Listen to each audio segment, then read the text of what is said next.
It's like K.O.B. inside MSG. So like we top seed, old school's top speed. Pimp slap left hand, is that hoe gon' bang? Is your bitch gon' gang? Is your nuts on swing? That's pinning who they attached to. Pistachios and bag moves. Took my head up out my moon to be the sun and hoop in glass shoes. Cash, back up on that ass. Season dose, I'm off that gas too.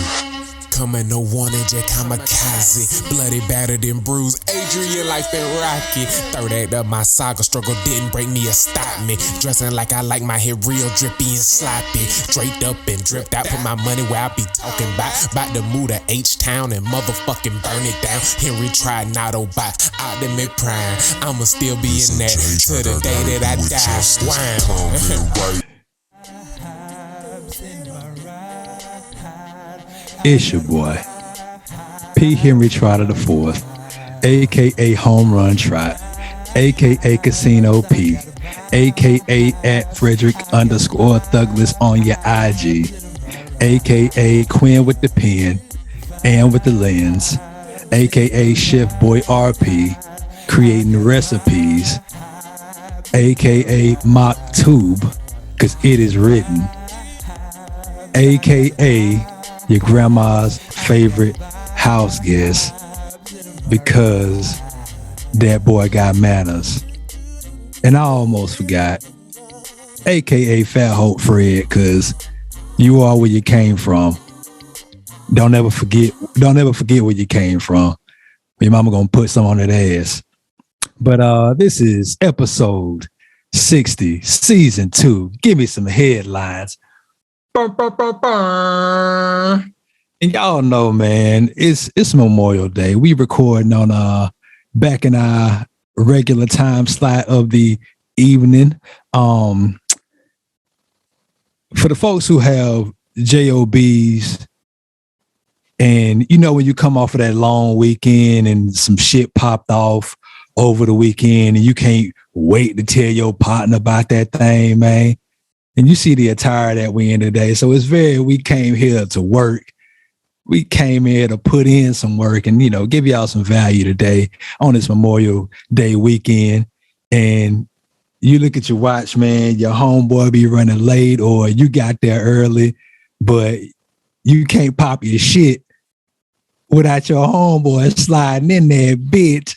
So let me go ahead and call my dog into the J.O. busy, so we can get that thing popped off for y'all today. How you doing today, G? Well, y'all already know what it is. This your nigga C.O.D. DecaturboyMusic, a.k.a. C.O.D.M.D. the doctor, a.k.a. C.O.D.M.D. medical, a.k.a. C.O.D. cash on delivery, a.k.a. coming on these. Ask your bitch about me. 1, 2, 3. How many lists it take for I found out that bit really about that? Yee! What it do, P? Man, what it is, dog. And we had to let you know also, this is a Spike P joint for that ass. Yes, sir. We got snazzy for that guy, too. We ain't half-assy. Yeah. We had to get it right in here today, man. I don't never put my tie had to match my close, dog man. Energy and get in nature. Peep my cabin. He said, Pete, my cabin. That's a nice ass little spot, though. Yeah. I bet they got some good fishing out there.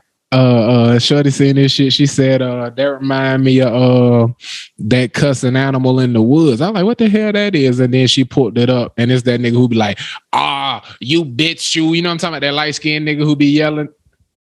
I thought it was like a Sasquatch or something. I find it. Go ahead, do your thing. Like Bullwinkle. Nah, Bullwinkle didn't cut. Rocky and Bullwinkle. I promise you don't know what the fuck. You don't know what it is. Oh, okay then. That's what's up. That's funny though. Speaking of cartoons, man, cartoons be it's some wild premises on cartoons though. Like Rocky and Bullwinkle was a moose and a squirrel. You had Cat Dog, which that made sense. Rocco's Modern Life. I don't even know. I think Rocco was a wallaby, and his best friend was a turtle. And then you had the Teenage Mutant Ninja Turtles, and they pops was a rat. Yeah. Like it'd be some weird premises on the SpongeBob SquarePants was an actual sponge. Like I guess he was a sea sponge, and then his best friend was a starfish. So yeah, man. The crazier the combinations of I can't find it of the animals, the better the cartoon. My homeboy was talking about cartoons. Cool Athletics KG. He was talking about cartoons and how Nickelodeon always end up canceling like their best joints, man. Like he hit me with some Rocket Power. You ever watch Rocket Power? Yeah, that was my joint. Yeah, man. But they canceled it. Like they got rid of that joint. Like outside of Doug was my shit, Rugrats was my shit, and then Rocket Power was my shit. Doug Rats, we out here. Yeah, that was the killer combination. Rats, yeah, but let me shut the hell up, man, and let you get that thing hopped off. Get on that tarmac. I see you got that flickety guy going, so I'll let you get it popping, man. What you got for us today? Y'all already know how we do it, man. This your nigga still DecaturboyMusic on this week's flickety flight that he talking about. Man, and we talked all year about me being back out here in these streets, man, and all the shit that come with that, man. And one of the funniest elements of being out here in these streets is dealing with conversations that aren't necessarily of the architecture of your partner. You feel what I'm saying? And I ain't even gonna over explain it too much. And this is slick Tosh point, bro, but we only gonna drop one video. You feel what I'm saying? You with it, P? I'm with it, man. I give people that work. Yes, let's do it. This one video of it's gonna be interesting. Oh yeah, that means it's monumental. You feel what I'm saying? It's very necessary. You did. Roll with me on this slide, you'll jazz in from you one time. Ladies, don't y'all understand that we know when your thoughts are not your own? Slide over for me one time and roll with me once again. When we are really in tune with you, we start to develop our own lingo, our own level of understanding where I can say a sentence and you already know what I mean by it, right? We know when someone else is influencing your thoughts. From the second you open your mouth, we know if we're talking to you or your best friend, you or your uncle, you or Doretha from church. We know. If you don't understand that, you two in the weeds. Come join the road with me, nation, where we have a conversation before we judge. Wow. And that is Stanley Lamar Peavy on TikTok. The brother be dropping knowledge. You understand what I said? Yeah. Roll with me, nation. Here you talking about. So you rolling with him, P? You second that motion, or you think he pitching smoke, man? Can you tell? Are you up 100%? Where this shit coming from, nation? You feel what I'm saying? You got your antennas up? Oh yeah, 100%. Yeah. But the thing about us is like she don't even try to fake the funk. Like she'll straight up just let you know. I heard this from such and such. Like if she don't bring me, she does not plagiarize. If she brings me something that's not her own, she cite her sources and say this is where this is coming from. So like we too far in for her to even try. So you know who shrimp and grits to leave light on the shrimp. yeah, man. Like we don't even play that game in the crib, bro. It's straight. Yeah, it's straight up. Whenever some new information is coming in from some outside source, I know where it's coming from. Now, maybe early on we had this issue, but that was still in like the get to know. But now that we 6+ years in, man, like she cited her sources. She's been citing her sources since year at least 1.5, 2. So yeah, we haven't had that issue. Well, then here's the next tier question before I even get my little 2 cents. When she cites her sources, does that conversation have a different tone and tenor than when it's her raw, genuine emotion of feelings being heard or blah, blah, blah? When it's her partner that ain't got her riled up potentially, like, ooh, shit, girl, if that was me. How did them conversations go? I honestly can't remember too many of those, bro. Like I don't be riling nobody up. I remember one, but it wasn't even like a riled up. It was just something that I did. Like it didn't come from somewhere else. It was she don't know who I am because we haven't run into this issue yet. I can give the example if you want me to give the example. This show, hey, this a Spike P joint. This your segment, fliggity. Yeah, this you is. know, I want that work. Talk that shit. Yeah. So before we started dating, everybody know that P is a renegade. I do what I want to when I want to. Before we started dating, me and the partner would frequent men's club on Fridays for lunch.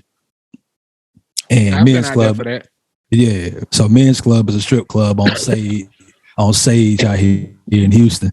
And they got a great like brunch lunch. Amazing. Like it's fire. Like it's $10 all you can eat. The chef is an older black dude. He got that work, like prime rib. Pizza with titties, but it's brunch. And it's all you can eat. Yeah, like dessert, like the whole nine. Like you in there eating. The one time you never have trouble putting a good base down for your liquor. You feel me? Get good and day drunk in that bit. Yeah, like he in there with the fried chicken. He in there with the prime rib, the mashed potatoes, asparagus. He in there with macaroni and cheese. He in there with eat like fresh. He cutting up fresh fruit. Like this black dude got it popping in there. He in there with pound cake. He in there with carrot cake. He in there with cheesecake. Like he do his thing, and it's $10 all you can eat. And then the beers, I think the beers now they like $2 a pop, $2.50 a pop. They used to be $1 a pop. Yeah, niggas ain't never let me pay, so I don't know. Y'all let me pay for my buffet, but y'all never let me pay for none of the brews. Yeah, and so it was so it's always a good time. So I would frequent that Friday event like quite often. We started dating. Like I went by myself one time, and she asked me like, "Did you go to the strip club like by yourself today?" Because I think like she saw like a receipt or something like that. Like I was sitting, I don't hide anything. I sit the receipt on the counter like I don't care. And I was like, yeah, is that an issue? Like we got a problem. And not that I was trying to like gambling ass P2. This nigga gambling. He in strip clubs by himself eating brunch. Yeah, but like it's not even I am an artist, and I don't go to strip clubs for the women, like in a sense of I'm not trying to get anything out of them that most people are trying to go in there for. Like nothing sexual was coming out of my interaction. Like I go in there and I legitimately interview people, and I have like conversations with people, like whether it's the gentleman who in there cooking, whether it's a young lady behind the desk, whether it's a dancer, like I'll go in there and I get to know do that people. In regular clubs too, as a nigga with a chick, be chatting bitches up. I'd be like, Pete, nah, I'm running down. Cause he be like, oh, my bad. Get out of here, nigga. And she asked me about it, and so her asking me about it made me take a step back. Like I got to realize, like it's not just me anymore, and I'm not just living for myself. Like I gotta take into account, like my lady, like she got feelings also, and like me just going and doing the things that I usually do. Like I should let her know, like this is where I am, this is what I'm doing. You want to come meet me, come meet me. And I know that came from her. Like I know that didn't come from somewhere else, but like it came from somewhere else in the sense that I know that she has home girls who have had dudes that step out on them. And it's also happened to her in the past. And so just me being, I got to be a better communicator and let her know, like this is my partner. Like this is the woman I'm gonna spend the rest of my life with. So, and this is, we weren't at the point that we are now, but even back then, like I knew this was a foregone conclusion. So yeah, man, and I know it had come from personal experience and somebody else's experience, and I'm sure that somebody was like, man, you don't worry about him being here and there and here and there. So that's like the only example that I can think of. That was back in 2000. That's about 3 years ago, 2019.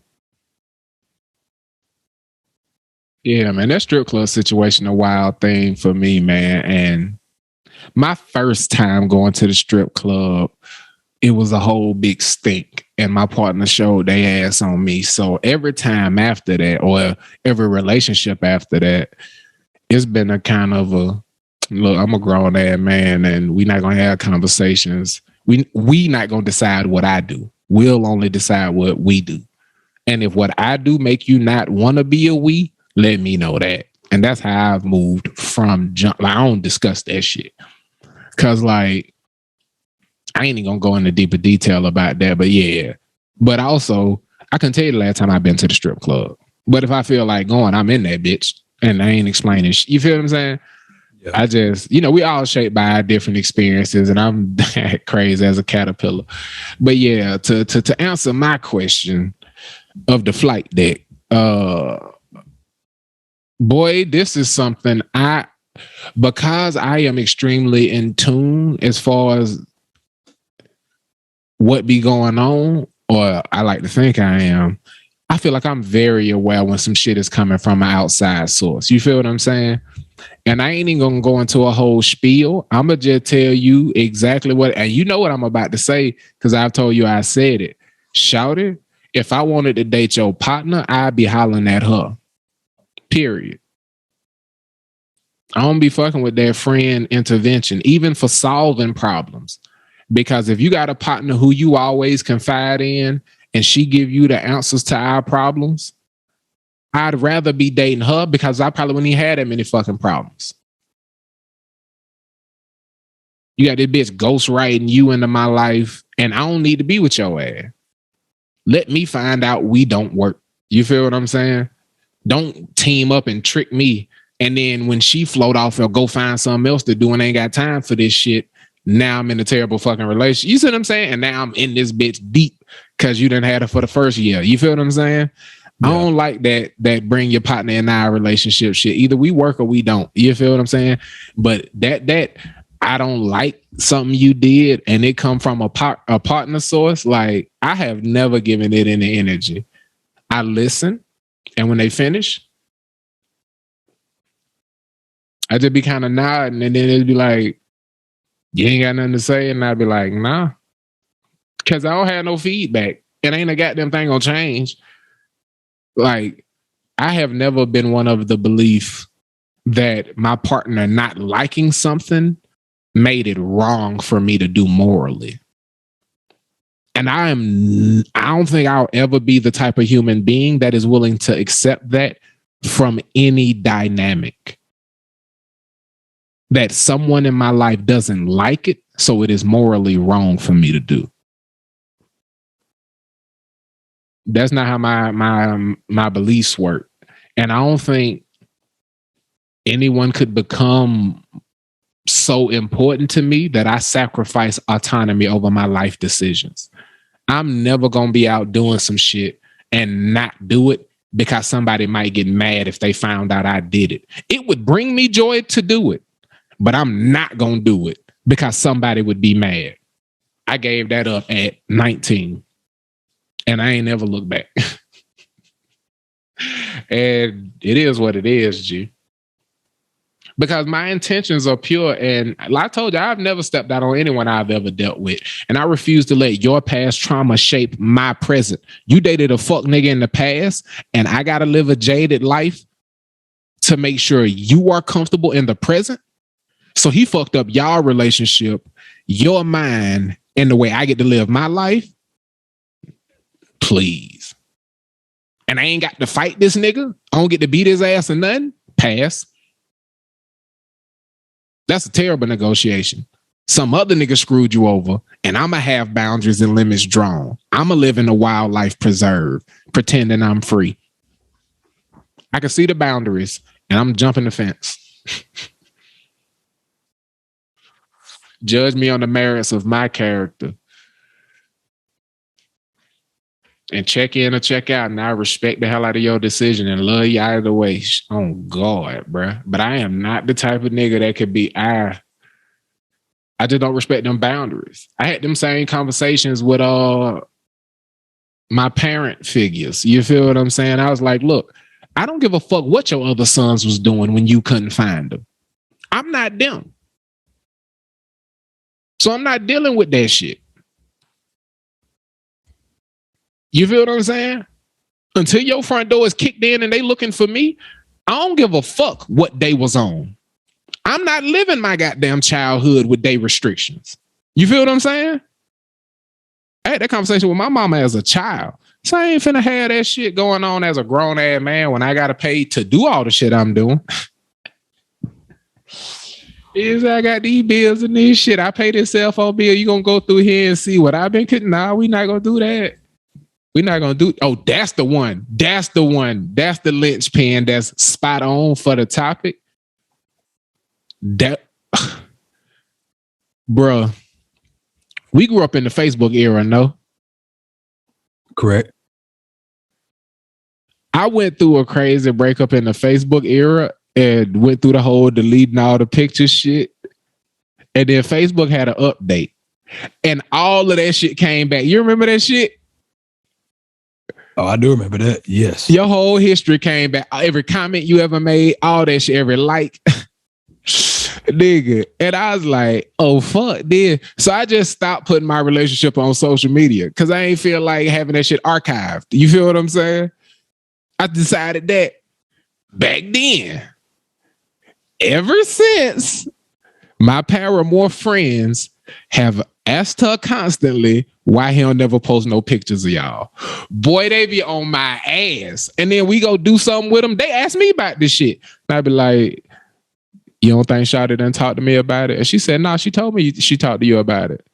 I said, so if you still don't see no pictures, what the fuck make you think a conversation with you gonna change some? Ooh, excuse me? Yeah, bitch, excuse you. In the middle of her birthday party. It'll be the birthday girl who tried me up. It wasn't your day not to do that.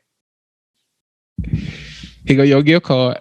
But I tossed that to you, man. How you feel about that? The friends chiming in on stuff like that and then feeling bold enough to come to you about the issue to see how to, like, the friend has influenced a discussion and is bold enough to check with you on an update. Have you ever had that scenario? It don't have to be this current relationship, but that's a super bold situation. No, and I've had it happen way too often. That's I guess it's the type of women we date. Cause I know, boy, I don't told you. You remember I told up the prom story in season 1, and I had somebody try to fight me in the hallway. Friends be mad involved. Yeah, wild shit. Yeah, nah, I haven't had those issues ever. Like nobody's. Yeah, you be looking stunned and shocked for the audio people. For that point where I was on what would seem like a rant, it's because every time I looked up to P to toss it to him, he was 2 feet from the mic, shocked at the words coming out of my mouth. So I ain't looking forward to listening to this one back because I just be on here being honest. You feel me? But I apparently said some shocking shit in the past 10 minutes. Would you care to respond to that, P? To wrap up the flight day? Bro, you look flabbergasted.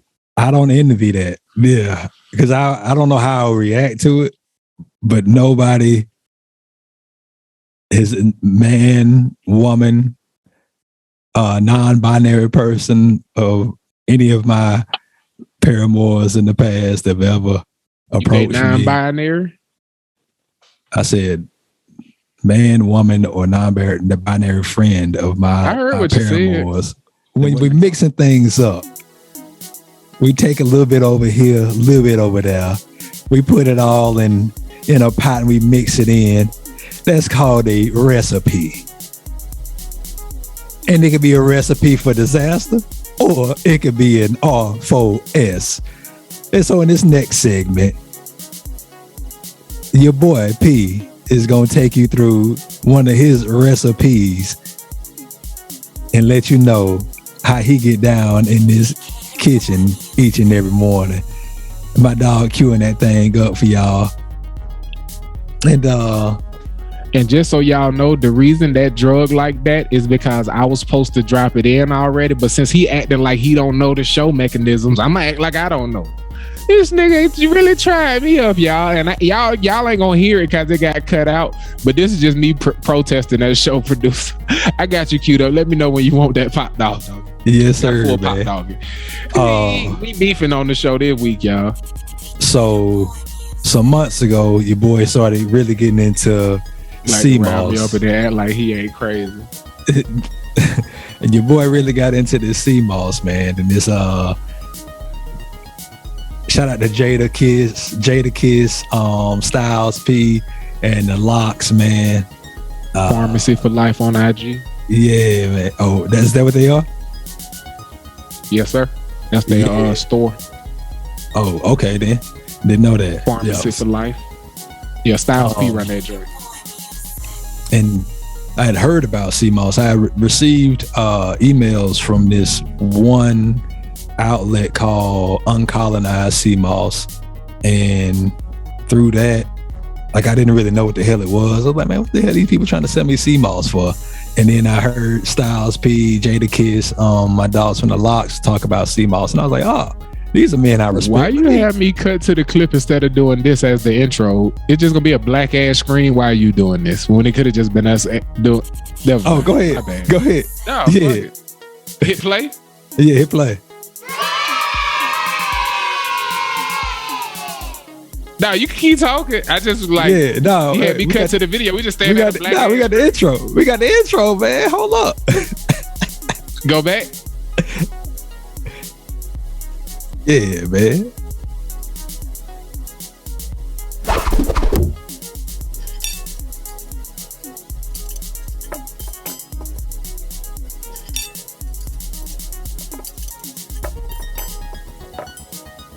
Everybody on the audio cast, it's stuff that's showing on the video. It was a whole run through.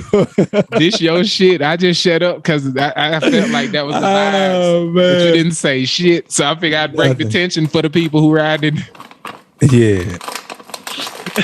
They was probably niggas pooping who think they headphones died. But yeah, man, I really got into the that smoothie lifestyle, bro. And Jada Kiss done put me on to sea moss and like all the health benefits that are involved in it. And so I started doing some research, and we go to a farmer's market mostly every week.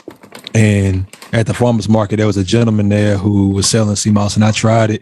After a couple of weeks, I started seeing, like, the health benefits, started having a little bit more energy, man, and started doing my own research and everything. And so, it's not in slow motion. I don't know why this joy moving in slow mo like this.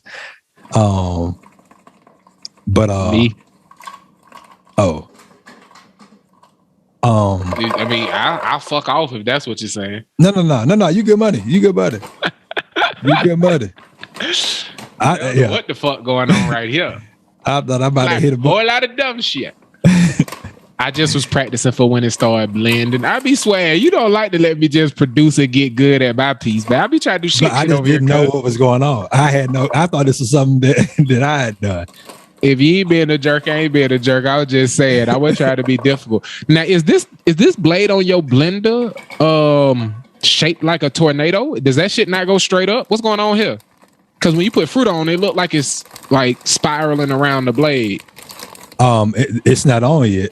So that thing that's in there is like kind of a egg beater, but the blade is on the bottom. It's shaped like a tornado. Oh, okay. Yeah. Cool. Yeah. So what I got right now, we got strawberries in there. We got blueberries and strawberries. What I did was I don't use ice cubes. I freeze watermelon for like the water content, and then I put them in a bag. So I get a personal watermelon, chop it up, throw it in a Tupperware. Use half of it for smoothies, and then use half of it, like, give it to my lady because she really rock with like her watermelons or whatever. And so I throw those to They keep look like the food Irish. content. All the sea moss. oh, that right there is applesauce. It's a brother. You full of shit. You put applesauce in your smoothie? Yeah, for a sweetener. Yeah. Oh, look at the angle change. Yeah, you see. Yeah, you see it. Sexy. Get roll that beautiful bean footage. So I usually do for like a little bit of a sweetener and a little bit more fruit content that's not frozen. I throw in 2 tablespoons of applesauce. But yeah, man, we got on that sea moss though. That sea moss is hard. There was one brother I bought it from. I didn't see him again. He was kind of an asshole. I didn't respect how he conducted himself in his business. That right there is yogurt, Greek yogurt, honey, vanilla. I usually do 2 tablespoons of that, and that kind of smooths things out a little bit. So I don't like putting peanut butter in smoothies, because if you put peanut butter in the smoothie, it's gonna taste like peanut butter no matter how much peanut butter you put in there. So it's also not a great replacement for protein, because you're not really winning because of how many calories are in peanut butter. If you look up what a scoop of peanut butter is and then look at what you put in your smoothie, you putting a steak in your fucking smoothie. Yeah. That's a sea moss right there. That's that OG purple from my dog up at Sea Moss Boss. Sea Moss Boss. See, up on the north side of 290. That's green juice. So that's just a combination of green shit, mostly. You black in here. That nigga said that's green juice. Cucumber, kale, a little bit of apple juices in there, some cayenne, and that's tea. My dog put cayenne pepper. You put some tea in? Yeah. Can I run that back? Yeah. It was a splash. Little splash. Oh, you little splash. Yeah, about an ounce of that thing in there. And so I usually I try to go light on the that's raw Texas honey. Shouts out to the good folks over. Oh man, I forgot the name of the company. I'm sorry, y'all. I'm gonna shout. What's that white stuff? Oh, that's yogurt, Greek yogurt. Oh, you fancy. Yeah, man. Let him get that ASMR. And so he poking it with the dilly that I thought was a blade, y'all. Pause. That's the yeah. That he put more ounces of that tea, he won't have to poke it at all. So what I want my I don't want it to be like too liquidy. I like when my smoothie is kind of you on that thing like Megan Thee Stallion. Oh yeah, I want it thick. I'm on my I put way too much tea in my shit. I put like 10 ounces in my shit that I had today. That bitch was lukewarm. And so that's that sound. I knew it when I picked it up out the blender. And for all the people on the audio cast, P is making what we call a party pack, which means it's para 2E me amor or he amor. I don't know what the fuck 2 some more would be, but here lady. Cause I be using them single serving bitches on my blender. This nigga got a whole smoothie king on his shit. Yeah, man. Shout out to Vitamix also, man. That blender is off the chain. You a Vitamix guy? I'm a what's the one that be in Starbucks? I have no clue. I've never looked at their equipment in there. I think it's a Ninja. Is that a blender? Yeah. Yeah, I'm Ninja gang. Yeah, okay. I got a Ninja and a Magic Bullet for bullshit. I've heard of Magic Bullet. Oh, you got that thing moving. Okay, I see you, Vitamix. You got that square motherfucking vortex. I ain't never peeped it. Just like the hole at the top. Is that because that's how the air is coming in it, you think? That's interesting. That's probably science. Science in the motherfucker. So, yeah, because even that air divot in it. Oh, and completely clean. Check that out. Vitamix know what they doing, huh? Now let's see what the pour look like. Oh, it's fantastic. Look at that thing, bro. Nice and icy. Nice and icy. Talk to the people about that texture. Was you successful in what you was aiming for? With the different liquids you put in it? I was, man. I've been more successful. So like when I started putting in like actual green leaves, I got to put in less liquid to get that texture, because that texture is it's not store-bought smoothie. Like it's more so like we go to this place called Earthcraft Juicery, and like the it's if you get that thick. The lemonade, what's the lemonade joint from Chick-fil-A? What they call that joint? Ice lemonade? Yeah, I think so.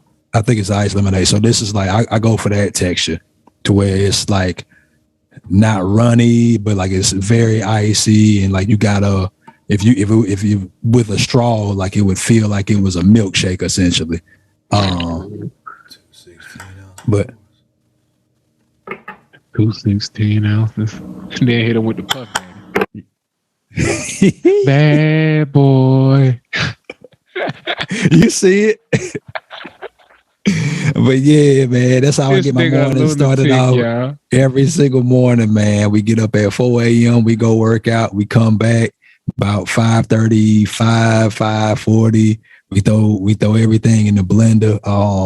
I usually do now I do like a mixed berry. So it's like raspberry, strawberry, blueberry, or some other kind of berry. And then I do bananas, because elderberry. I freeze some bananas and I throw them joints in there, and because of the texture of the banana, freeze bananas. Yeah. Like I slice it into like little discs.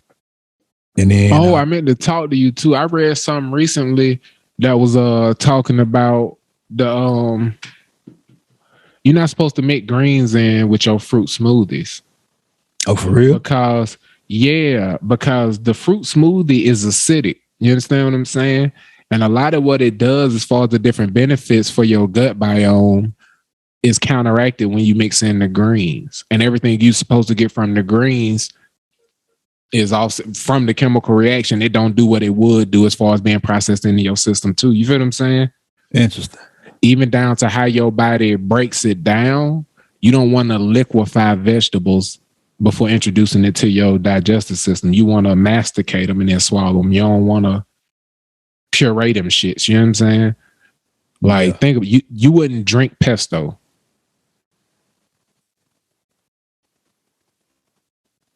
Yeah. Don't be mixing no kale in that shit. I just wanted to make sure I passed that along because it fucked me up. I was like, all right, nigga, I eat my veggies. I heard it. You know what I'm saying? Yeah. Now I gotta make salads then out of all the greens I got. I'm gonna saute that spinach though. You gonna saute it? Yeah, man. But can I do you a favor? Spinach is like when you jump in an ice cold swimming pool, that shit shrink. You heard me, cuz? That shit will disappear on you. It's like greens. It's like you be like, man, I paid for this whole big ass bag of spinach, nigga. I got a bowl of this shit after you cook a whole bag in a wok. You cook a whole bag in a wok. Yeah. Like shorty, I'll do super greens and I'll put them in the smoothies, and then I'll buy like another thing of like just spinach, and I only use that for the smoothies like by the end of the week if I run out of the super greens. But like I'll usually do beef bacon. I do her 2 eggs, and she like the spinach together. Like that's like her, and she do a smoothie. Like that's usually her breakfast that I make in the mornings. And yeah, that spinach, man, I don't get none of that spinach. That shit be cooking down, bro. But it's like greens, man. You throw a bushel of greens in that hole, you might get 3 bowls of greens out of that shit, man. But still fire.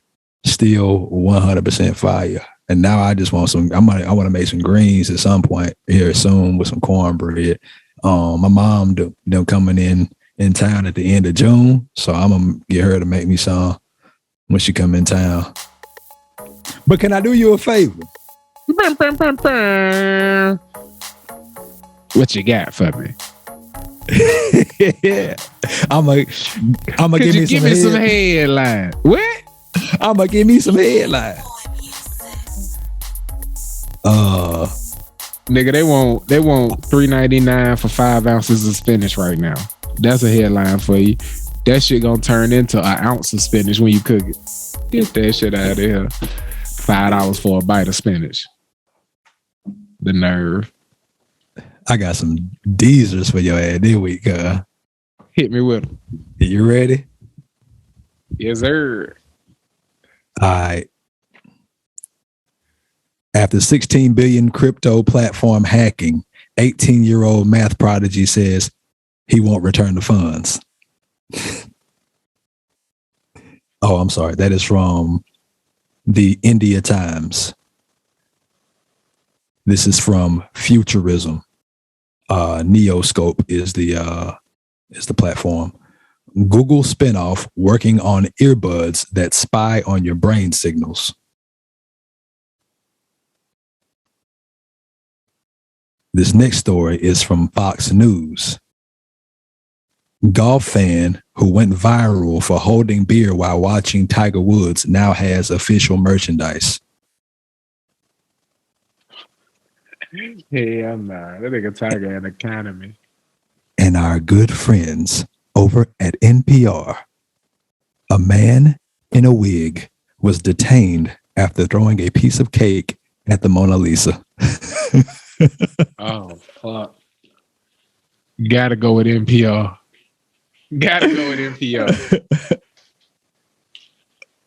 Oh, man. I will read that for you again. From NPR. Send that signal back to let me know you got it moving forward. That makes sense? Yeah. I appreciate you. Uh-huh.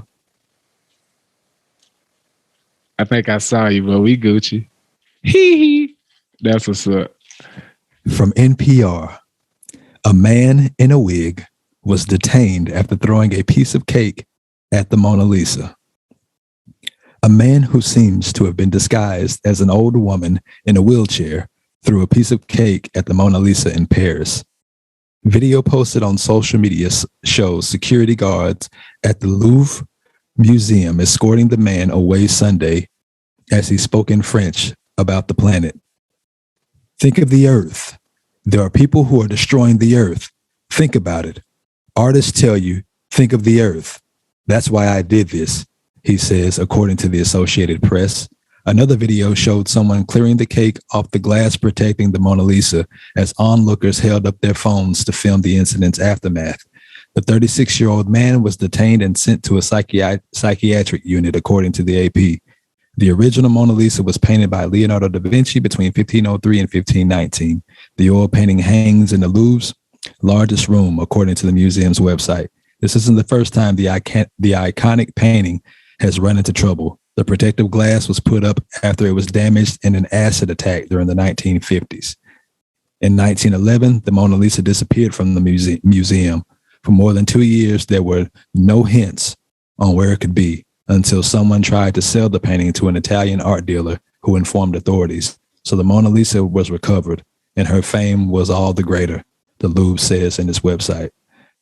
But bruh, a man walked in the Louvre and threw a whole shit. And you know what question popped into my head when that happened, bruh? What type of cake? What type of cake was it? In my head, it was red velvet. Very fancy, but also it'll do damage. You know what I'm saying? You don't bring regular cake to the Louvre. You don't bring just... Yeah. I thought he would have done like yellow sheet cake with confetti. Part of me thought of that Dave Chappelle scene with Mos Def. The yellow cake. I came back from Africa with this yellow cake. Don't drop that shit. Don't drop that shit, nigga. Please don't. How you get through security, bro? How you get pat down and they don't feel a slice of cake? I guess you can bring food. Yeah, you shouldn't be able to bring food. I guess a pastry ain't gonna set off a metal detector, but damn, y'all ain't see the big ass. What is shape like a triangle in a nigga pocket? Look like a whole rhombus in this nigga. What you got there? Oh no, I'm a math teacher. How you get that in there? Bro, like And this the thing, you know, they tackled this nigga like he had a second piece of cake. He didn't just get to throw the cake and then walk off as an old lady. You know what I'm saying? I want to see he was that nigga that threw that shoe at George Bush. That nigga had a second shoe. That nigga George Bush smiled after he dodged that second. He was like, I'm pretty fast. Hope he ain't got 3 feet. A third shoe would have been a nail in the coffin. I don't think he'd have seen that coming. All of the fucking training in the world wouldn't have prepared George for a third sneaker. Like on Home Alone, where Buddy dropped them 2 cans of paint, and then he dropped the bar that hit Buddy in the head. Yeah. Oh man. Yeah, nah, he fucking here. You think Buddy was just at home? Trying to decide, like, what should I throw at this paint? Like what made him decide on cake? Like he could have threw some lima beans or some shit. The nigga said some lima beans. Now that might have fucked something up. Even the glass, it took them 10, 15 minutes to clean lima bean up. Cake, they probably was in and out in 5. Heavy spritz and one of them squeegee bitches, they was out of there. Oh yeah, they got up out of that quick. But imagine, you was the people at the museum that day. Like you came to the museum on the right day. Like you see that as the right day instead of the wrong one?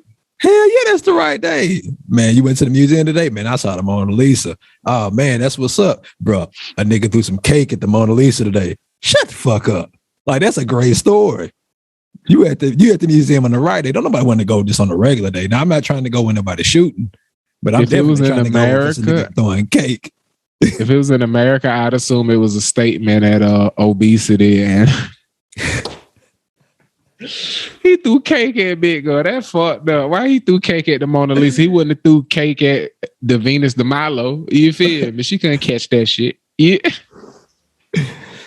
Speaking of the Mona Lisa, man, it's a good documentary on I think for all the nigga who don't know what that is, the Venus de Milo don't got no arms. And no one's sure whether or not that bitch unfinished or somebody chopped the arms off that bitch. Or was it like that on purpose? I don't know. But that bitch ain't got no arms. That I do know. My bad, dog. But speaking of the Mona Lisa.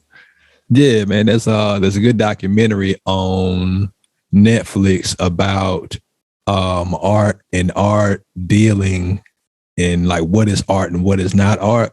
So I think it's called The Lost Da Vinci.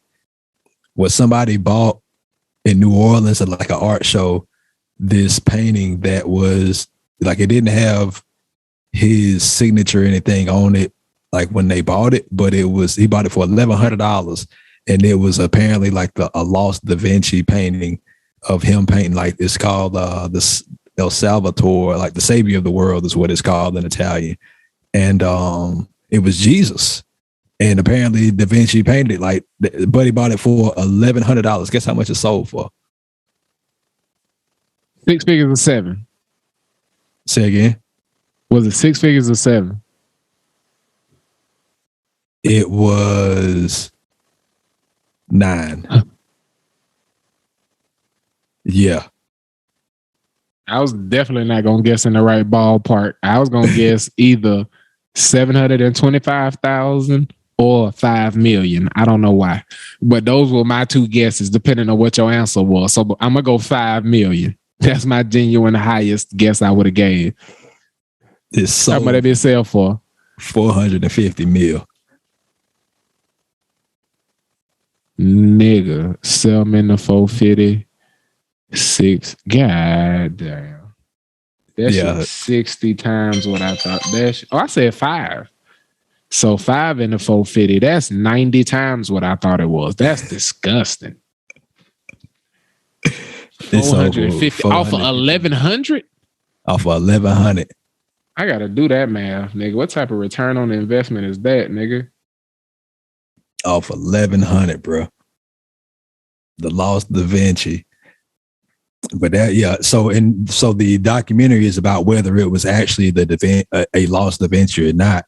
And there was like a 500-year anniversary where they had like the Mona Lisa posted up in the Louvre, and the guy who bought it wanted it. It was like a Saudi prince, I think, he bought it, and he wanted it placed in the same room as the Mona Lisa, but they wouldn't give him that.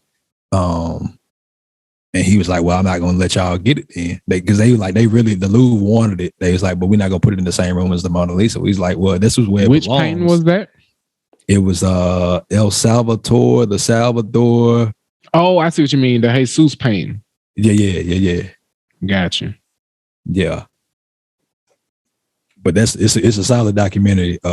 Speaking of paintings, nigga, did you see that the painting of the people dancing, like the little shit like that, went for like 11 million? It was like black folks. Everybody. Yep. Yeah, I know exactly what you're talking about. I didn't see it, but I know exactly what you're talking about.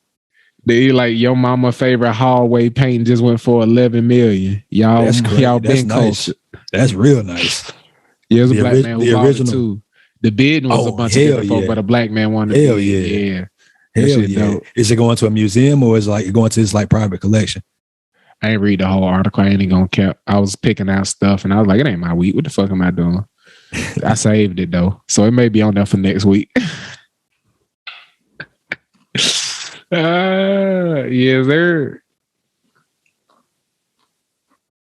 That pass was over for the day, bro. I'll be fiending. That nigga just had to pop a snack. I was like, that nigga got quiet as fuck over there. I said, nigga, this a Spike P joint. What we doing? Hey, you sound yeah, man. But how big is a 9-ounce bag of chips? Is that the dollar bag? Because I was about to say 9 ounces. This nigga. I'm trying to order from one of the online places and I don't trust none of the pictures. I think that's I think that's one of the little guys. Yeah. That makes sense. I feel like, but you got to buy like the family size bag to actually get 9 ounces. If we keeping it a buck. Yeah. Yeah, if we keeping it funky, that's exactly what the fuck you got to do. I'm not finna spend no money on this shit, man. Fuck this shit. I think the small guys is 5 ounces. Cause they don't have the chips I want. The big grab is 9 ounces, I think. I just want some fucking cheddar bugles, cuz. Free endorsement. I just want to go witch fingers and watch Scarlett Johansson movie one more time. Which one? Which Scarlett Johansson? Speaking of watching things, man, you're watching some. What you got on your tube, man? Give me some TV, bro. What you watching, man? That's a good segue into the next segment. Yeah, man. Well, I'll go with what I actually finished up watching right before the show, man. I had the blessing of a homie come through and do my dreads for me, and they hadn't seen that new Doctor Strange movie. You seen that shit yet? I have not. I don't know what the title of it is. I just know what the picture looked like, and I click on it. But we'll put that shit up when we introduce the segment. But it might be like Doctor Strange and that nigga Into Madness, or Doctor Strange something to do with the multiverse or some shit like that. But the movie fantastic, and I was like, oh, you ain't seen that shit? That shit was good as fuck. I watched that shit again right now. So I popped that bitch off. How you feel about the MCU post Endgame? Are you still checking them out, or you don't think it's for you? I haven't even seen Endgame yet. So I want to go back and watch all of them from the beginning. Like, I want to just devour all the MCU movies. And if you get Disney Plus, you can set up your search bar to where it says in order of release, and then you can watch that shit in order, because they tell the story sequentially. Like, the first one is Captain America, the first Avenger, even though Iron Man come out first. You see what I'm saying? Yeah. So like, it's a pretty dope way to do that shit. Give me some background on Doctor Strange, not the movie, but like, give me some background on Cuz, like, because I never like really heard of him. So that Doctor Strange joint is Doctor Strange in the Multiverse of Madness, and Doctor Stephen Strange is a former surgeon who suffered a wild ass car accident, and in the process of struggling with his injuries, he comes across a former patient of his who should be paralyzed playing basketball. And he interrogates this young man until he gives him the information of how he recovered. And in the journey to find how he recovered, it leads him to a knowledge far beyond something that will fix his hands. He was trying to get his hands fixed so that he could become a surgeon again. And the guy who told him the journey he was about to go on wouldn't be the one he thought it would be. Because you're not supposed to just go back to playing basketball and shit once you're able to fix your injuries. You understand what I'm saying? So all the shit you've seen Doctor Strange doing and shit in these movies, even if it's just been clips, the nigga who was hooping was using his magic to simply be able to be a regular nigga who wasn't paralyzed. Doctor Strange's journey is something much greater than that. He didn't shirk his responsibility once he got the knowledge. So that's who Doctor Strange is. And everything else, when I tell you he is a surgeon, regular nigga, smart as fuck. Oh, but he has like a photographic memory. So that makes the spells and memorizing all that shit something different, if that makes sense. But outside of that, the nigga just a regular nigga. And every ounce of what you see in the MCU universe, you see it become a part of who he is, down to the cape. None of that shit is just now he in a uniform and a cape. All that shit happens in the story. You feel what I'm saying? So when they say origin, it's truly origin. Like you go and watch that shit through, that's gonna be a good ass time for you. I can guarantee you that. But it's Doctor Strange in the multiverse of madness. And the funniest way I could describe this movie is to say it is Suicide Squad, but good. The first one. It is the first one, but good. Fantastic, even. Good enough to watch twice in the span of a week. You know what I'm saying? Feel how you want to about that, DC fans, but Tim nigga just doing this shit better than y'all. When you watch this, after you hear how I ranted about Suicide Squad, if you watch Suicide Squad and watch this, you'll be like, he right. It is Suicide Squad, but way fucking better. Do you think you might watch it? Suicide Squad or Mr. Strange? I think I may watch it. Yeah, I plan on watching these joints. Can I ruin Suicide Squad for you? No, I'm gonna watch Suicide Squad, so now I can connect those dots. Because when I tell you it's Suicide Squad, but a better fucking movie. That's what I watched, man, today. And I had some other shit queued up for the show, but I ended up watching that right before the show, so I went with that. Man, what you been watching on the tuber the boober? Man, so I've been You're supposed to be fasting. Yeah, okay. Fasting on television. Didn't watch anything on television, but have been consuming some on a different platform that I won't call television, but buddy is must-see TV. I did not know who Charleston White was before this week. Now that I know who Charleston White is, I can never go back to not knowing who Charleston White is. This brother is, and for the folks who don't know, and I'm probably the last person to this party, but Charleston White is a brother from Fort Worth, Texas, who has a history. It sounds like he didn't say it explicitly, but I'm sure he has been in jail at some point. No, he ain't. He been snitching like a motherfucker. He has not been. Okay.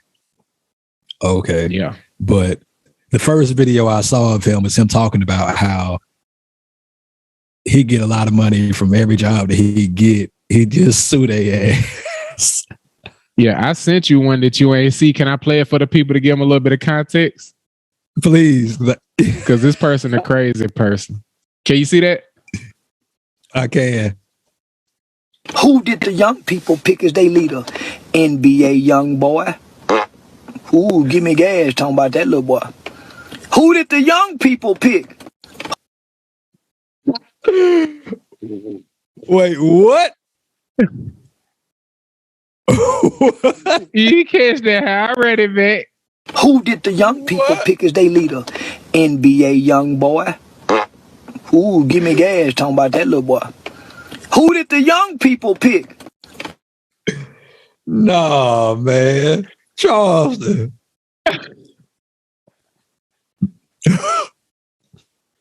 Yeah, this nigga crazy. P just now getting introduced to Kevin Samuels and Charleston White. This all happened in the span of like a week, y'all. I shit you not. I got a big ass glass right here. You ain't say shit. This shit just glaciered up in the middle of this. How good? Look, you see how that water look as that shit flow? This shit just.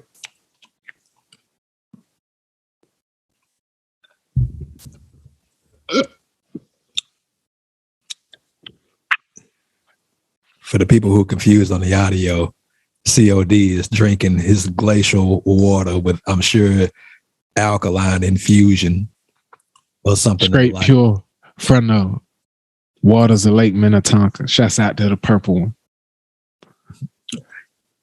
Ooh. Got the heebie-jeebies a little bit though. Hey, yeah, but what the fuck you been watching, man? Outside of this Charleston White videos, that's it. That's your whole shit. And Kevin Samuels trying to figure out why everybody hate him. I get it. But I also like the dude, he not an idiot. People made him out to seem like he was an idiot. I don't think he's an idiot or was an idiot. He just has a point of view that a lot of people just don't agree with. And that's understandable. People don't agree with anything. And yeah, I can't say I agree with everything he says either. I'm not going to front on him, but I don't condemn him. You get silent on me, nigga. I know you don't agree with everything he say. You soft. Yeah, I don't agree with everything he say. I don't agree with everything he say neither, but who does agree with everything anybody else say? But you be shocked and appalled when I say if I want to go to the strip club, I'm gonna go, and it ain't gonna be a conversation. You be like, nigga, that's crazy to say. I literally gave that example that I do that. So I was not shocked by that. Not at all. How fooey. But yeah, I watched because of my fast, I was watching Charleston White videos. He had a hot take. He got some hot takes, boy. Like I'm talking about somebody with hot takes, he got them. They got to be coming from him. You don't say these things. You don't plagiarize these types of things that he be saying. He had one take though. What was it? He was talking about. He did have one take I kind of agreed with because I had been in the situation. He was like, "You got 27 cats on the RICO." He was like, "Yeah, y'all going to jail because 20. That's just too many people." He said, "So somebody snitching." He said 25, but he said 25 out of them 27 snitching. He said, "You ain't got 27 solid niggas out of a group of 27. No way." That's funny as shit. That fucked up, but and don't nobody want the little niggas. They want the big dogs. Right. He was saying that he said on the cats I like, they go in groups like that as them white bikers. He said, "Them my type of white boys." He said they had a shootout with the police. And them boys set up in the jail. He said they had a shootout with the police. And them boys was interrogated and not one of them snitched. And they all got out on bail. And I had to go do that research. That happened. Straight like he said it? Bro, that happened. Like they had, up in Waco, Texas. Them biker boy, a white biker gang, man, had a shootout with the police. And they detained them boys, man, and them boys, all them boys got out on bail. Now, that's because they white. Let's not overlook that. Yeah. That's a small detail. Like, they are white, so they got out on bail. And plus, they'll retaliate. You lock up 4-5 of them, they'll knock off 4-5 of y'all fucking around. Because they always going to be together. Y'all be out on shift 2 deep. Them niggas be 45 deep on them bitches. It was a biker gang on 610. 610 heading south yesterday, man. Me and the lady got off early, but it was about 150, 200 of them. They were that deep? deep, bro. They filling up all 8 of them goddamn big ass Texas lanes. They ready to fill up every single lane, bro, and they was lollygagging. They was all driving 40. I think they was like honoring one of their brothers who got like killed or something, and he was a veteran or something like that. But they were deep, bro. It was deep. And then there was one of them that split off, and he had like 6 or 7 bikes like around him, so he must have been important. He had a detail. But he had a detail on him. Him and that bike. I'm like, man, that's a different world, that buddy. That's a different world right there, man. But yeah, man, that's what I've been watching. I'll be back to tomorrow night around this time. I'll be back to consuming television. Actually, man, yeah, we'll get into that later on. Never mind. I did fuck up a little bit, but you know, in the name of the show.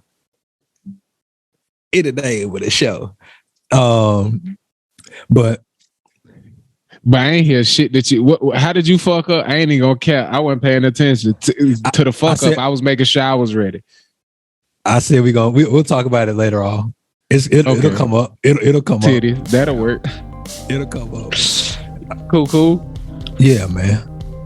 But your boy saw this video on the TikTok this weekend, and it jumped out to me, bro, because we live in a people will give you unsolicited advice, like pretty. Yeah, you get unsolicited advice all the time, and most people's advice at all. It's not uncommon, and most of the advice that you get comes from people based on their experience. It's not based on they may or may not know you personally, but it's what they think you should do based on what they either did or a mistake that they made that they trying to help you to avoid. And so I heard this gentleman on TikTok. He is a personal trainer and former rugby player, and he had a video playing of this young man, and he gave this incredible perspective of it's called the swimmer's body illusion, and I'll let him explain to you what the swimmer's body illusion is. And I feel like this is a very enlightening video, not only for your personal physical journey or your fitness journey, but this is some life shit right here, man. So yeah, I'll let you hit play on that guy. Too late to get that 6-pack for the summer. Just make sure you're spraying 7 minutes. Not only is this guy kind of annoying, 2 sets of 30 seconds of sit-up twists. I want to bring something to your attention. Something called the swimmer's body illusion. Imagine someone, if you will, that wants to get in shape. They think the bodybuilders look too swollen and stupid, and they think runners look too skinny and miserable. They go, oh, swimmers, they've got amazing physiques. I'll start swimming. 3, 4, 5 months in, they realize they don't look like a swimmer. They're like, what the fuck is up? They then come to realize that swimmers don't look the way they do because they swim. They swim because of the way they look. People think I'm big and broad because I played rugby. No, I played rugby because I was big and broad. When my whole school year went to play rugby, only the big guys and the fast guys and the athletic guys actually enjoy it, and they continue doing it and getting better. Those that don't. So when we see people in shape like this, I'm sure he works very hard, but genetically spread across populations are some people that are just going to build muscle quite easily and remain relatively lean with minimal effort. So people like this don't look the way they do because of what they're preaching. They're preaching what they preach because of the way they look. That's why most personal trainers are really incredibly unfucking relatable. They're a non-empathetic, broccoli-wielding ball bag, and because they're in good shape, their friends go, you should be a personal trainer. They wonder why it doesn't last out. They're only doing the job because of the way they look. They're not the way they look because of the job they do. It's important to keep that in mind whenever you see some cunt in baby oil online tensing his muscles and telling you to do ab workouts. That's from James Smith, PT. Bing bong. Bing bong. So I toss it to you, my brother. After hearing my man talk about the swimmer's body illusion, is the way like people do what they do because of the way they look. They don't look the way they do because of what they do.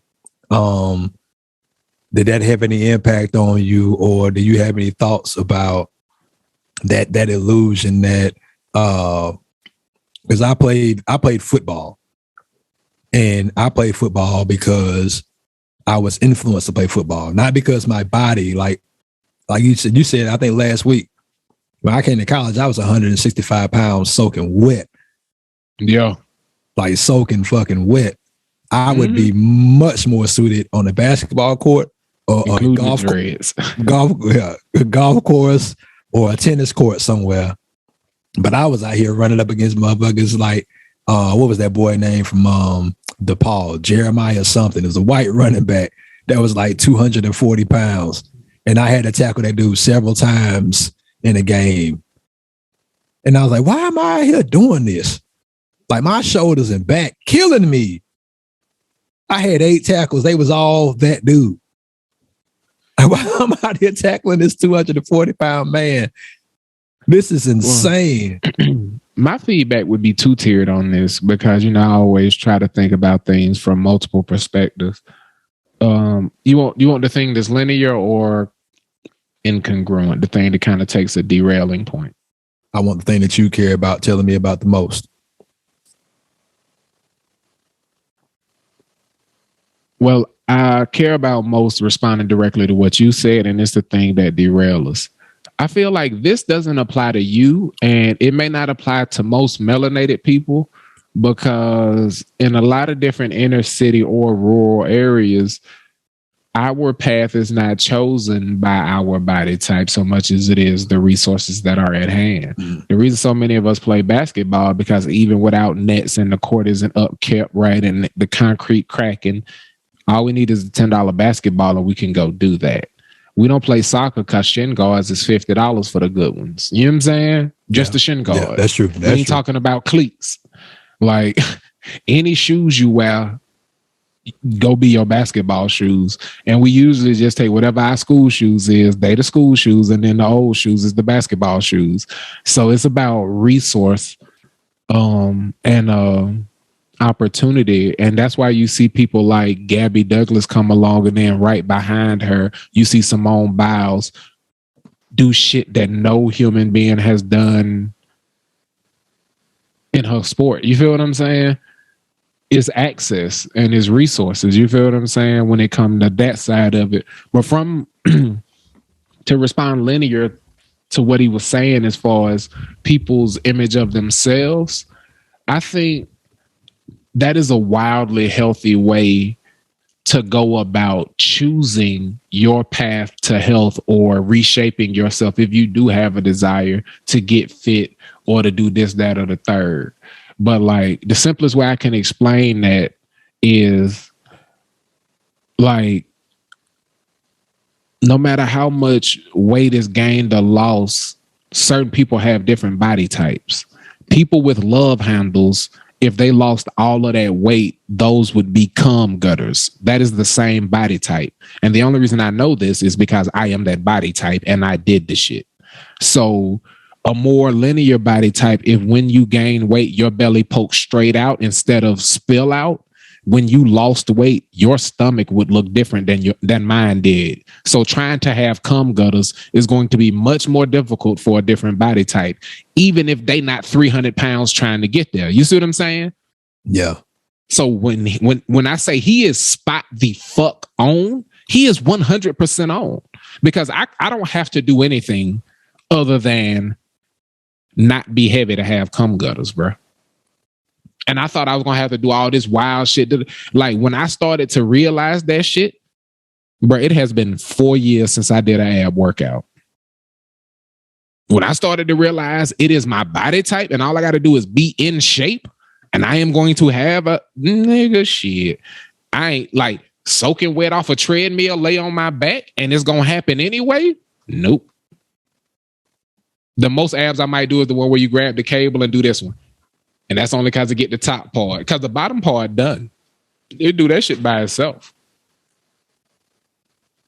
So I don't think I was just giving anything, because a nigga be running 5 miles a day, 35 miles a week. It ain't shit been gifted. But I don't got to do shit other than be healthy, though. You feel me? It's just my path to being healthy, reckless.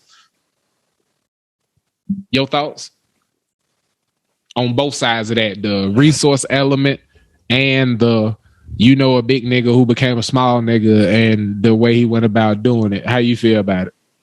Yeah, on the resources side, I was having this. I hate to use Buddy as a reference, but my brother Bone, he lost a whole bunch of weight, and I feel like no matter how much weight he gained, he wasn't gonna have big ass love handles like mine. You feel what I'm saying? That wasn't his body type. Yeah. And he done lost a whole bunch of weight and got, you know what I'm saying, healthier for 2 shots out of my brother. But his body type different than mine. You know what I'm saying? Right. Yeah. Even down to like his posture and how he run. He run with gravity. You know what I'm saying? His tilt and lean is forward. Our biochemistry just different. Part of why he fast as fuck, no matter what size he is because of his biochemistry. You feel me? Yeah. On the resources conversation, definitely. I had this conversation with somebody, I think it might have been like this past week. And we were talking about how like we're funneled into certain sports. And those sports obviously like are the most lucrative they're the major sports. The footballs, the basketballs, like those are the major sports, and we're funneled into the positions that are not the highest paying. Well, historically, we've been funneled into the positions that weren't as high paying, but now that it's a different day and age, and even though the players are paid more now than they have been in the past, I still don't think they're paid enough, and like people are gassed at like this guy gets paid $40 million to like, and he's in the entertainment business. Like you don't gasp at The Rock making $20 million a movie. Like The Rock don't make 82 movies a year. Kevin Durant made 82 movies a year when he healthy. So yeah, we are funneled into certain sports, and I do think it is a testament to resources and access. And yeah, my pops put me in front of a TV to watch Tiger Woods win the Masters in '97, had we had the resources, I'd have been playing golf in '97 when I was. And that's why I wanted to bring it up, brother.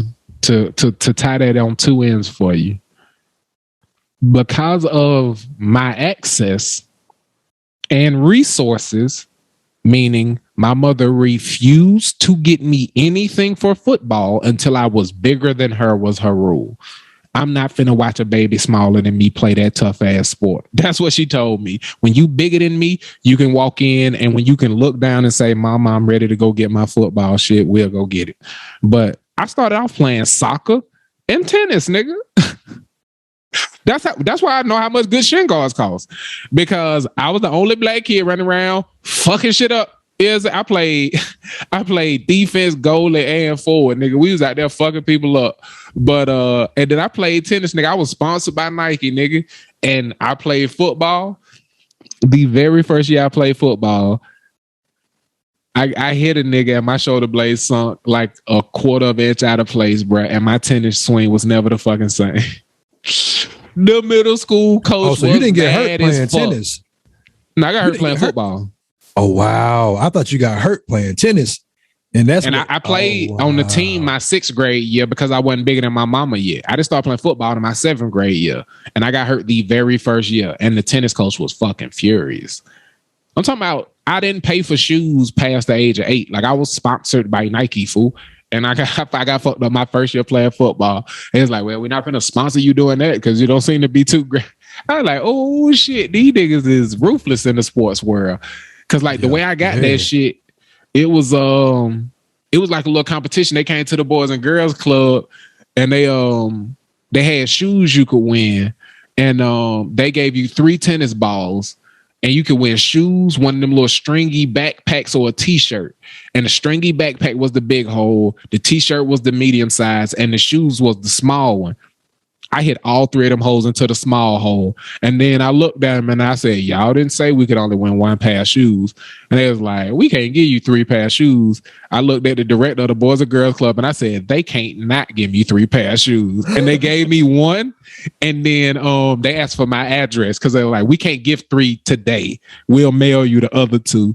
And when they mailed me the other 2, they mailed me a bunch of shit. And that's how it all started up. I was like, oh, now y'all giving me these goddamn shoes.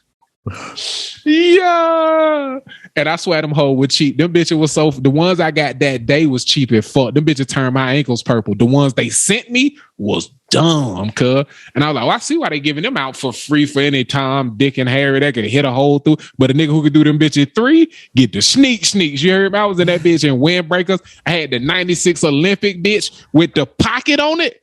I was so reckless on clothes. I wish I had that to this day, nigga. I'd be rocking that bitch. Like, bro, it was the windbreaker with the hoodie. And when you take that bitch off, it all fold up into the pouch. And it's just a little pouch. Zzz, and it's just sitting on your desk. You come in, it be wet, it be rainy. You shake that bitch off, whap, whap, fold that bitch up into the pouch, sit at your desk. All the bitches like, oh, that nigga in 2027. You know what I'm saying? Cold and fuck.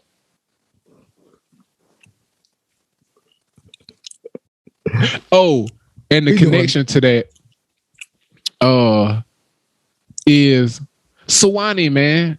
We literally started golfing because we was sitting around looking at our financial shit in the middle of the summer because we was bored. It was like, what the fuck is this shit right here? This fucking, it was like, it was in our tuition as some hidden like sports and recreation. It's like, what the fuck is this mean? And we called the admissions off and they was like, oh yeah, that's the golf course. And I said, the golf course? We got a golf course? And they were like, yeah, nigga, it's what you pass when you go past the Sewanee Inn. And we found out it only cost $12 to golf that bitch with a golf cart. We golfed 2-3 times a week the rest of that fucking. Am I lying, P? They stopped charging us every time we came. It was $9. It wasn't 12. It was $9. It was $9? Yeah, even $9. Bro, we was at that motherfucker. That's what I remember. Yeah. We was out there deep too. We was out there with like 8 niggas. We finished golfing and keep the carts until the battery died and then drive them hoes back once they started beeping. We drive to the crossing them shits. We was at that motherfucker. But access. Yeah, we was at the golf. Yeah. And resources. We was already paying for it. So we was like, fuck this. We finna go do this shit. Yeah. And that was with rented clubs. It was $9 with clubs and a cart. Cause we ain't had no clubs. Yeah. They had some wooden clubs out there. That was the only left-handed set that they had. They had one left-handed set. We had one left-handed set. And them shits was wooden, bro. That was probably Franklin D. Roosevelt shit that he left from old trip. Bro, them shits was ass, man. I'm out there trying to compete with people, man. I'm playing with damn what's that movie? Bag of Vance. I'm out there playing with Bag of Vance motherfucking clubs, man. I've never been more confident that P love golf because of how poised niggas seem. Cause that nigga hit one in the drink and then take a walk. And I'd be like, where that nigga going? He got to hit another one. He'll hit another one in the drink.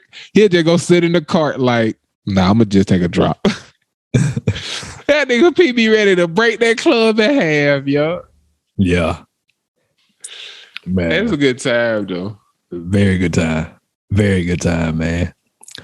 But speaking of these sports and stuffs, give me some sports, man. Where we sitting at with this thing, bro? Did you watch the games last night? The game last night? Who did I? Nigga, I told you, man. I had some niggas get me blocked and banned on Twitter and shit because of how this shit went where I was talking shit about the Miami Heat fan. You remember I talked to you about that shit on the show a couple weeks ago? Yeah. Bro, so what I tell you, I've been waiting for them niggas to win so that I could goddamn talk about shit, bro. And I got a few videos, you feel what I'm saying? And I want to run through a few. So you talk to the people. Did you watch that bit? Yeah, that's why I said, man, I broke my fast. We went to grab dinner last night at this little spot that we always go to. And we was in there and I was like, I couldn't turn away from the TVs. Every TV on there was game 7 Eastern Conference Finals. And so I was in that thing glued to it. Because when I started watching, It was second quarter. Miami was down 13 or 15. I think they were down 15 when I started watching.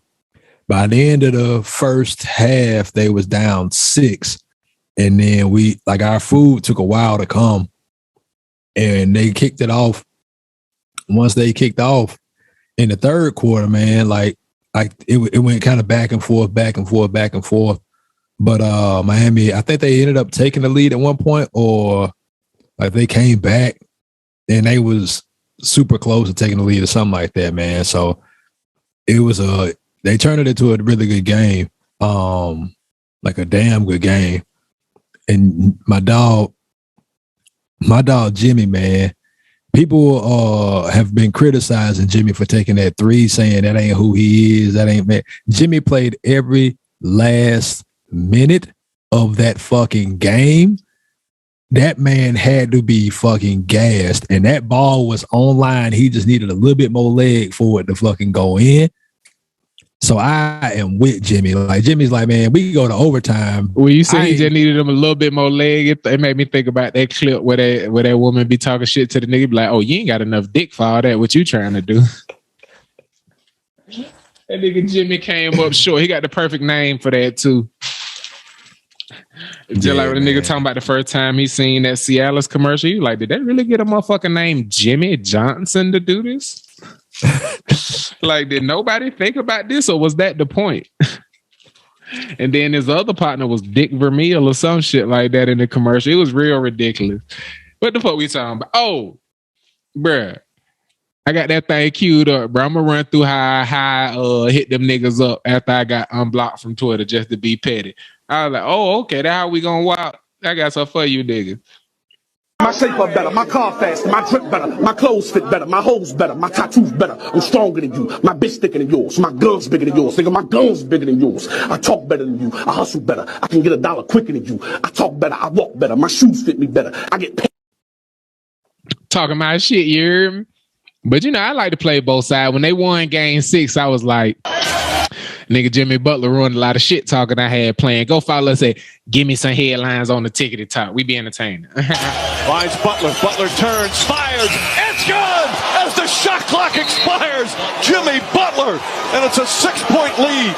We talked about the action. Jimmy Butler fake handoff. And then it's all coming down.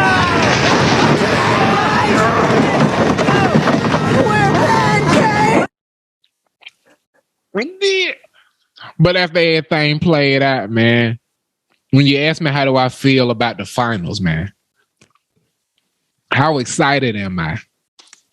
I'm gonna have to go to my dog Will Ferrell to explain this one, man. I can feel it down in my plums. I can feel it down in my plums. They're getting a nice bluish hue. Getting ready to take them to the farmer's market. Special 2 plums for 1.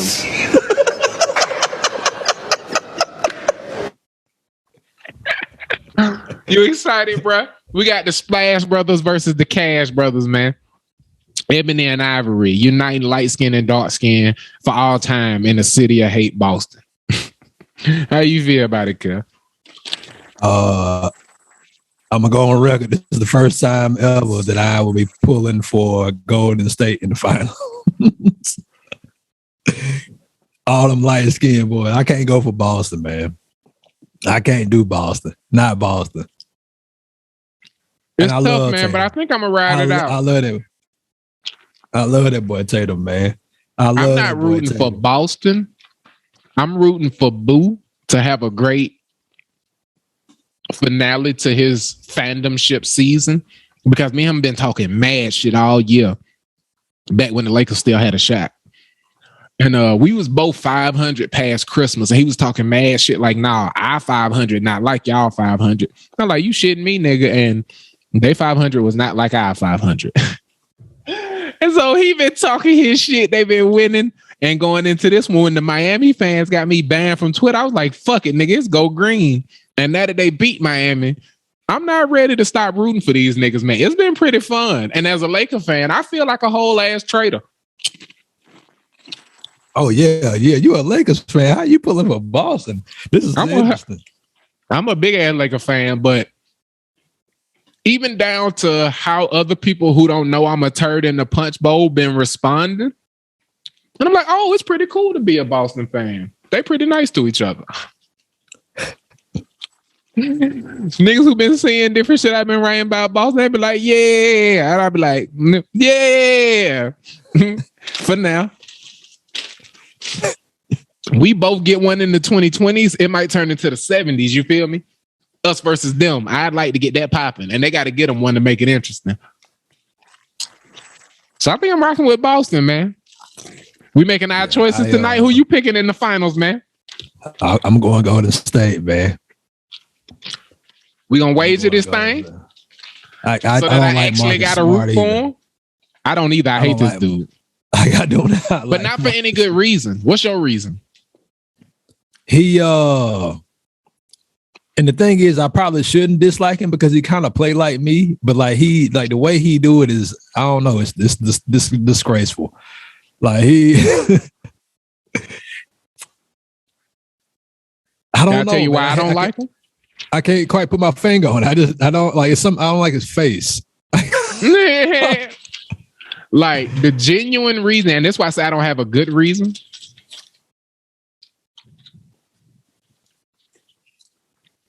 I don't like this nigga because he's too good to call sorry. Most people who play like him, you can call sorry and fuck. He too good to call sorry, bro. And it frustrates me. He'll be going down the court, bop a nigga up behind the back. Bam. And I'm like, what? That ain't in his package, but apparently the fuck it is. You know what I'm saying? And I'm like, if that's in your package, why you running in front of niggas and falling and throwing your arms around? Where you seen that on film that the greats was doing that shit? Bro, he was the National Player of the Year in college. We in this bitch snacking, y'all. Who he play for? He played for Oklahoma State. I like how this shit just done devolved into snacking. This some sports talk for real, bro. We in suits. Hey, why are we on sports talk, man? Could you give me some drip line, man? What you got on, man? You got on a nice little sweater tonight, man. Talk to the people about your sweater. Let the audio people know and talk to me about what's going on. What you got going on now? Yeah, man, I got Lululemon. Gray. That's athletic clothes. This is I think this is J. Crew. And my tie, I think my tie is the most expensive thing I got on. I think I didn't pay for it. Don't let me lie to you. It's from Vineyard Vines. It's a Sewanee shouts out to them. Yeah, I'm about to say they make Sewanee ties. Yeah, that's the most expensive thing I got on. I got on a light blue polo shirt. You know, every white guy wear light blue and like a sweater vest to work, a navy blue sweater vest to work every day. I got on that shirt with the polo guy. And then my publish hat, reminding everybody who's doing anything creative to press that publish, and myself also. But yeah, man, you know, and the shout out to the gang, Field of Dreams. I don't know if you can see this, but the collar on this thing popped off. Oh, we got a double pop doggy right there. Yeah, it's nice. Hold on, do that again. I talked, then I missed the full zoom in. Do that again. I got you. Yeah. Yeah, the thread came off that whole. The thread came off of it. I was like, I like this touch. I like that. I'm gonna rock this shirt like this. This is cool. I haven't worn this shirt in years. It might have been 4 or 5 years I've worn this shirt. So I thought tonight was nice. Yeah, check me out. You know, you see me with the guy that's just not one color. They got him on there. Yeah, man. You know, had to do something nice for the people at E60. E60. We out here, Spike P joint, baby. We doing this thing, man. But can I do something for you, bro? You're in love with somebody else. Or you should be in love with I can tell you something good. Could you tell me something good? I looked at my computer. I said, "Nah, I done played all the videos." Man, It was about that time. it was there was a story back in 2020, bro. Do you remember when there was a black man who was out minding his own business, doing some bird watching in New York, and there was a white woman who approached him with a dog that wasn't on a leash, and he asked her to put the dog on a leash, and she, in her white womanness, called the police on that man and said that he was threatening her life because he asked her to put a leash on her dog. Do you remember that man? I remember this. That man's name is Christian Cooper. And like we like to say in the black church, what God has for me, no man can taketh away. So that man has been bird watching since he was a 10-year-old boy.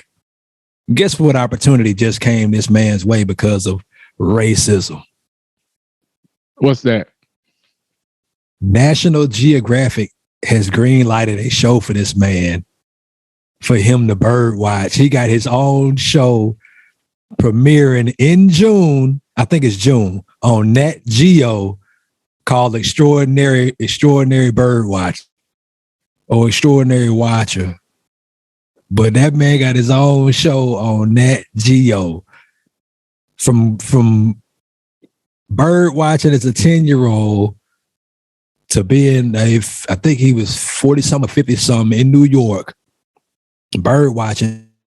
This lady coming by with a damn dog that's not on a leash and they supposed to be on a leash, and him saying, "Hey, will you put your dog on a leash, please?" And her saying, "You threatened my life," having that man detained because he was black, and she just felt like she was that white. He got a show on Nat Geo now. A black man asking her to follow the law meant he should lose his freedom in her mind. America.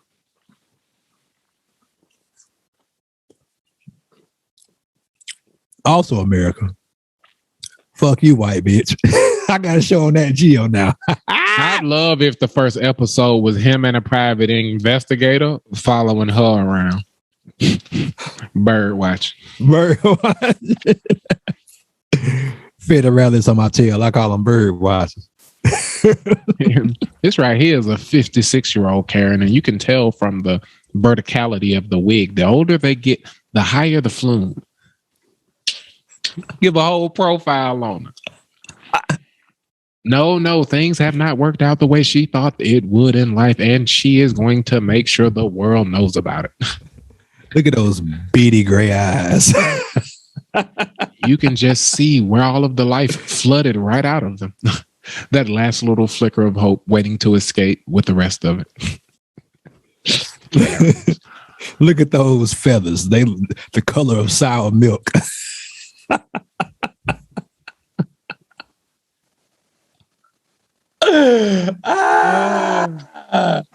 That's good stuff though. Shout out my brother Christian Cooper, man. We can't wait to watch your show, bro. I want to interview him. I want to interview that man about bird watching, like not even about the racism. I want to interview him about bird watching. And he said about bird watching. Hey, bro, can I tell you what about? American Dad is my favorite Seth MacFarlane vehicle. You feel me? And him and Steve, Roger the alien and Steve have an episode where they be bird watching, and that little stupid ass episode got one of my favorite songs of the whole series. They be going on with the bird watching buddies, and everywhere we go, we're gonna be watching them birds.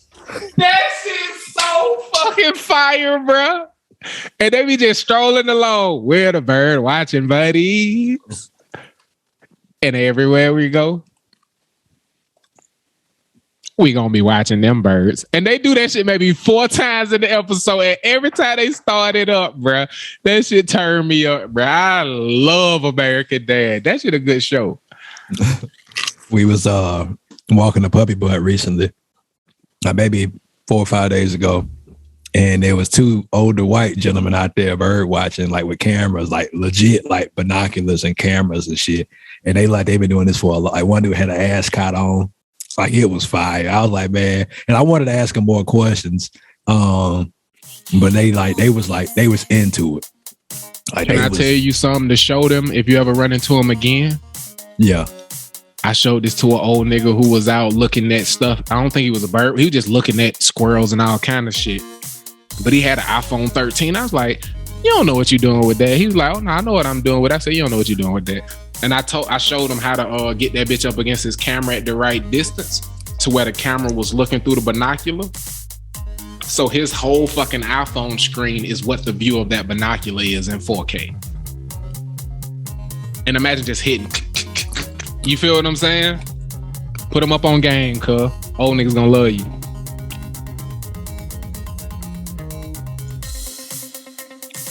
This dude stopped me every time he see me. Hey, Dave, I tried to talk to you the other day. You kept on moving. I said, I was headed to the gym. Probably had headphones on. That my bad on top. But yeah, he don't play that shit. If he see me, he got to talk to me.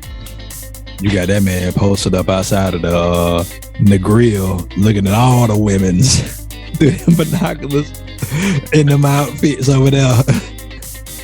Straight up. Man. But straight up, man.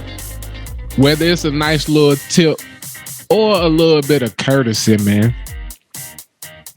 As you can see, even when you're trying to be destructive, that ain't where your energy is best put. You feel what I'm saying? Whether it's patience, understanding, or love, we here at Gimme Some Headlines believe that it is always better to give than it is to receive.